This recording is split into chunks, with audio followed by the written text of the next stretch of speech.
Thank you very much.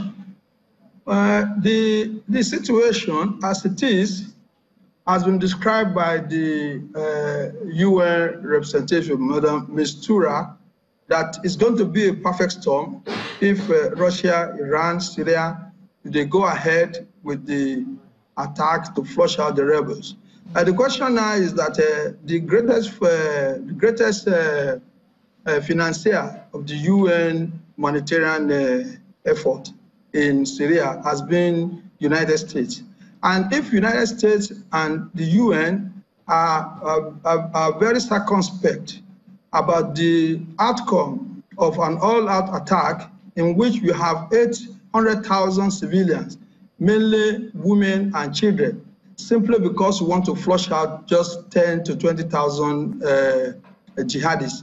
I believe that there should be a rethink, with the way the negotiation is going. Although on Friday, Iran has agreed to host a roundtable conference among all the interested parties in Tehran. And I believe at that conference, some common sense will prevail that except there is a corridor through which they can liberate the civilian population, mainly women and children, the all-out attack should wait for now.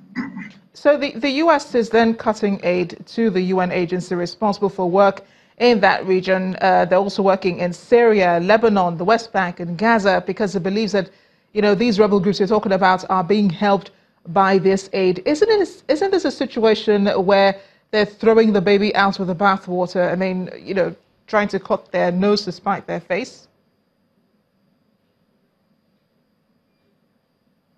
Yeah, it looks like throwing away. The fact remains that who pays the piper takes the tune. If the United States is not in agreement with going on with an all-out battle, and the United Nations itself, who is going to anchor the help from United States, is also reluctant to go on. I think the wise thing is to halt this all-out attack and let common sense prevail.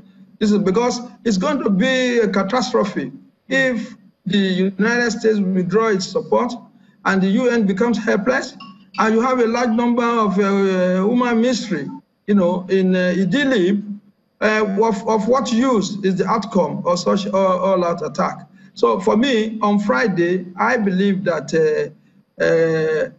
some kind of agreement will be reached through which at least a large number of the civilian population can be helped out of Idlib before an all-out attack takes place. This is my own opinion. And Ambassador Lawal, we do appreciate your thoughts on this issue. We hope you'll join us again when we discuss more extensively about the situation in Syria.